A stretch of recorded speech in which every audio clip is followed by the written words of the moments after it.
सबसे पहला जो इस वक्त सबसे इम्पॉर्टेंट सवाल आ रहा है, अली अमीन गंडापुर साहब वज़ीर आला खैबर पख्तूनख्वा की हुकूमत किस हद तक मुस्तहकम है केपी के अंदर।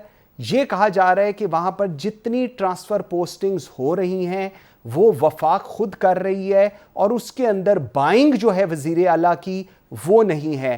क्या सूबाई हुकूमत को कोई ख़तरा लाहक तो नहीं इस वक्त नज़र आ रहा आपको?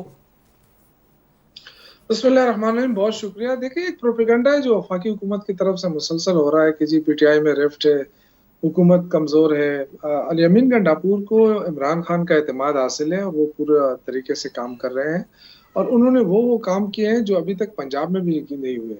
लेकिन वहाँ पे चूंकि टिकटॉक ज़्यादा फेमस है और सोशल मीडिया को ज़्यादा एक्टिव किया गया है, यहाँ पे थोड़ा सा ये है कि मीडिया के हवाले से कैंपेन जो है वो अभी तक लॉन्च नहीं की गई। लेकिन मैं जब देखता हूँ बहुत सारे ऐसी चीज़ें हैं।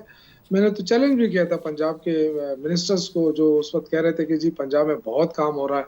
तो मैंने कहा मैं आपको चैलेंज करता हूँ, आ जाए मेरे साथ, बैठ जाए, कौन कौन सा काम आप कर रहे हैं। एक लैपटॉप तकसीम कर रहे हैं, ये आपका बहुत बड़ा कारनामा है, तो लैपटॉप हम यहाँ से भी शुरू कर रहे हैं। बाकी आपकी क्या क्या कारनामे आपके, एक सेहत कार्ड के बराबर आप काम करके दिखाएं। जो ओपीडी भी फ्री कर दिया, पहले तो ओपीडी नहीं था ना, इमरजेंसी में होता था जो बड़े बड़े ऑपरेशन फ्री थे, अब तो सारा ओपीडी फ्री हो गई है, मेडिसिन फ्री हो गई है। कितना, ये तो दुनिया के किसी मुल्क में इस तरह नहीं है कि आप पेशेंट आए ओपीडी में देखे, उसके टेस्ट भी फ्री हो, उसकी मेडिसिन भी फ्री हो, उसके इलाज भी फ्री हो। तो ये सिर्फ खैबर पख्तूनख्वा में हो रहा है। तो हमने अपने वसाइल आवाम के लिए रख दिए हैं और वहां पे जो है ना पंजाब में वो काम हो रहे हैं जिससे वो अपनी शोहरत हासिल कर सकते हैं। यहाँ पे सिर्फ तो पैसा आ रहा है, अवाम पे लग रहा है। दूसरा जो सबसे इम्पोर्टेंट चीज़ है वो ये कि आपकी जो बजट सोर्सिंग है वो देखें आप, इस वक्त 54% एक्स्ट्रा हमारा जो है ना सरप्लस बजट जा रहा है। तो ये फाइनेंशियल मैनेजमेंट भी की है इस सूबे ने। इसके बावजूद कि वफाक में हमारी मुखालिफ हुकूमतें, हमारे जो एनएफसी के शेयर बनते हैं उसमें हमें वो शेयर नहीं मिल रहा। डिविजिबल पूल का देखें शेयर, तो वो भी हमें पूरी तरह नहीं मिल रहा, बर वक्त नहीं मिलता। इसके बावजूद कि हमारे जो फाटा है वो मर्ज हुआ है खैबर पख्तूनख्वा के अंदर, तो वही पुराने एनएफसी के ऊपर हम चल रहे हैं। एनएफसी अवार्ड नया नहीं हुआ है, एक्सपायर हो गया है पुराना, ठीक, लेकिन अब वो नहीं ला रहे हैं। लेकिन तो ये ठीक है, वफाक की तरफ वो भी हो रही है। बिल्कुल सही। अच्छा, इसमें अब दो तीन चीज़ें हैं जो कि बड़ी इंपॉर्टेंट। पहले मैं ज़रा स्पेसिफिकली पीटीआई की बात कर लूँ। बानी की गैर मौजूदगी में पार्टी क़यादत कौन संभालेगा, ये एक बहुत बड़ा सवालिया निशान है। पहले कहा जाता था कि जी बुशरा बीबी करेंगी, उसके बाद उनकी बानी की बहनें करेंगी। अब कहा जा रहा है कि जी पिछले कुछ अरसे से हम देख रहे हैं बिल्कुल एक लीगल फ्रेटर्निटी ने मैनेज किया हुआ है। कल मैं देख रहा था शेर अफजल मरवत हर चैनल पर जाकर जो उनके ग्रीवेंसेस हैं वो सामने रख रही हैं। एक दफ़ा ज़रा समझा दें कि इन एब्सेंस ऑफ बानी पीटीआई किस तरह पार्टी मैनेज हो रही है। देखिए, मैं अगेन ये कहना चाहता हूँ कि पार्टी के हिरार्की मौजूद है, उसका चेयरमैन मौजूद है, जनरल सेक्रेटरी मौजूद है, सूबों में तंजीमें मौजूद है। आई डोंट नो कि क्यों इस तरह की बातें की जा रही है कि जी इमरान खान नहीं होगा तो पार्टी कौन संभालेगा। ये क्या बात होगी?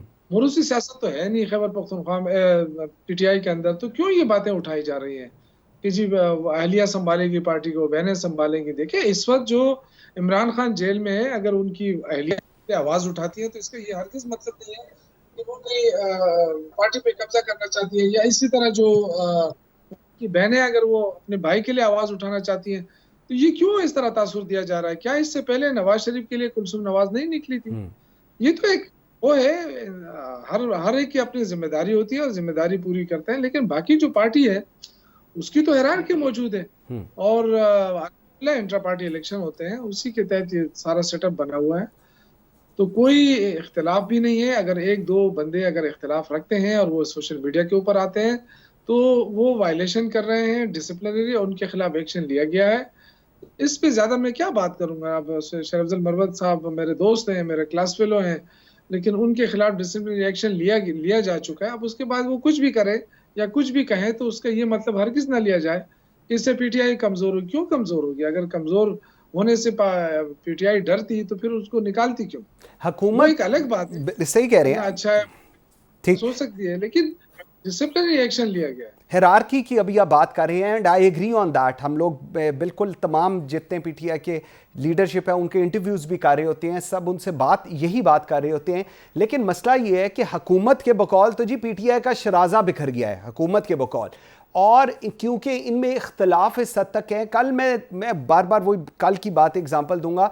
शेर अफजल मरवत आपके दोस्त भी हैं, क्लास फेलो भी हैं, सब कुछ है, लेकिन वो जिस तरह के क्लेम्स कर रहे थे पाकिस्तान तहरीक इंसाफ को लेकर, उनकी सो कॉल्ड आज की लीडरशिप को लेकर, जो आज है जब बानी जेल में है, जो आज लीडरशिप है, वो बड़े अनकॉल्ड फॉर थे। उसको देख के ऐसे लगता है कि पाकिस्तान तहरीक इंसाफ माइनस बानी कुछ भी नहीं है। ये कल के उनके जितने इंटरव्यूज, मेरे ख्याल में कल उन्होंने को 20-25 इंटरव्यूज दिए हैं, उन सब का जो एंड रिजल्ट था वो ये था। देखिए, अगर इस बात पे है ना कि इमरान खान जो है वो सबसे पॉपुलर है, इसमें कोई शक की बात नहीं है कि पार्टी सबसे ज्यादा पॉपुलर है। देखिए, एक चीज तो हकीकत है ना, वोट इमरान खान का है और ये हर पार्टी लीडर का होता है। अगर ये ना होता तो फिर लीडर किस चीज का होता है? यही तो देखे, ये बात तो ठीक है कि जो हम जैसे लोग हैं, पार्टी के वर्कर्स हैं या लीडर हैं, तो वो इमरान खान की वजह से ही है ना। तो अगर कोई अपना क्लेम करता है कि नहीं मेरी वजह से है, तो ये गलत है। और मैं तो इस चीज को मैं भी नहीं मानता। अगर कुछ है तो वो इमरान खान की वजह से है। अब लेकिन लेकिन ये चीज हमें नहीं भूलना चाहिए कि इस वक्त अगर बैरिस्टर गौहर चेयरमैन है तो उनको किसने बनाया? इमरान खान ने बनाया ना। या सलमान अकरम राजा साहब है, या जुनैद अकबर खान है, या और इस लीडर्स अगर हमारे बने हैं तो उनको तो इमरान खान ने बनाया। तो जब इमरान खान का उन पे एतमाद है और मैं आगे से कहूं कि नहीं मैं इनको नहीं मानता इसलिए कि ये कमजोर, मेरे ख्याल से फिर मैं पार्टी की वायलेशन कर रहा हूँ। फिर तो मैं इमरान खान से अपने आप को बड़ा समझने लगा हूँ। इसका तो ये मतलब हुआ फिर। तो मेरे ख्याल से खान साहब बेहतर समझते हैं। उन्होंने पूरी 35 साल की सियासत की है, उनको पता है कौन किस जगह पे अच्छी फील्डिंग कर सकता है, कौन अच्छा खेल सकता है। तो मेरे ख्याल से थोड़ा हाथ शेर अफजल मरवत साहब को भी हौला रखना चाहिए। बिल्कुल सही है। अच्छा, जरा 2028 की थोड़ी आजकल वो दोबारा डिस्कशन शुरू हुई है कि जी इलेक्शंस और क्या होगा, पाकिस्तान तहरीक इंसाफ का मुस्तकबिल क्या होगा, जबकि वंस अगेन अगर बानी जेल में ही हैं, तो आप लोग क्या देखते हैं? क्या आप लोग इस सिचुएशन में, क्योंकि हुकूमत के बकौल तो अगली हुकूमत भी पाकिस्तान तहरीक इंसाफ केपी में भी शायद नहीं बना सके, ये अब ये कहा जा रहा है, क्योंकि वो कह रहे हैं जी परफॉर्मेंस बहुत बुरी है और माइनस बानी कोई चीज चल नहीं रही है, ना किसी के पास कमांड है ना कंट्रोल है केपी के अंदर।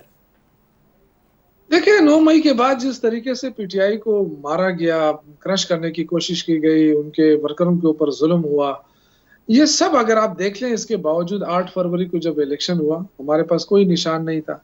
लोग खुद आकर पूछ रहे थे कि पीटीआई का उम्मीदवार कौन सा है, उसका निशान क्या है, उन्होंने आके वोट दिया। आज सबसे बड़ी पार्टी तहरीक इंसाफ है कौमी असेंबली में।